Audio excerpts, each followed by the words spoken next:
সড়ক মহাসড়কে সরকার নির্ধারিত গতিসীমা মানছেন না চালকেরা, বেপরোয়ায় চলছে গাড়ি।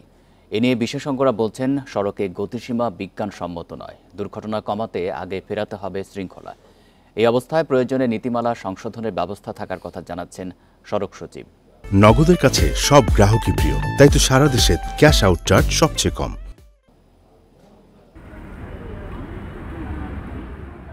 সড়ক মহাসড়কে যান চলাচলের গতিসীমা নির্ধারণ করেছে সরকার, কিন্তু কোনো সড়কই মানা হচ্ছে না সেই নির্দেশনা। সাভারের ঢাকা আরিচা ও নবীনগর চন্দ্রা দুই মহাসড়কে আগের মতোই বেপরোয়া গতিতে চলাচল করছে যানবাহন। একই অবস্থা ঢাকা চট্টগ্রাম মহাসড়কেও। চালকরা বলছেন, সড়কের পরিস্থিতির উপর নির্ভর করে চালাতে হয় যানবাহন। একটা বাইদা দিলে এখন এই বাইদা দেশে এখানে 80 কিলোমিটার, এখন 80 কিলোমিটার স্পিডে যাওয়া সম্ভব নয়।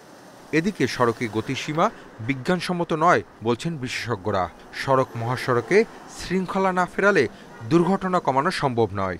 আমরা স্পিড ম্যানেজমেন্টের ক্ষেত্রে যোজন যোজন দূরে আছি। বিশৃঙ্খল কোথায় আমি দুর্ঘটনা কমার জন্য সুশৃঙ্খল হব, গতির এই যে প্রজ্ঞাপনটা আরও বিশৃঙ্খলা করবে। বিশেষ করে পুলিশের ক্ষেত্রে এটা অর্জনযোগ্য হবে না। বিভিন্ন গাড়ির বিভিন্ন গতি এবং রাস্তার মধ্যে লেখাও নাই কোন রাস্তার কত গতি। দুর্ঘটনা রোধে ও চালকদের শৃঙ্খলার মধ্যে আনতে নীতিমালা করা হয়েছে দাবি সড়ক সচিবের। নতুন সব সড়কই লেনমার্ক করা হবে। এখনো সড়কের শৃঙ্খলা পুরোপুরি কিন্তু আসে নাই।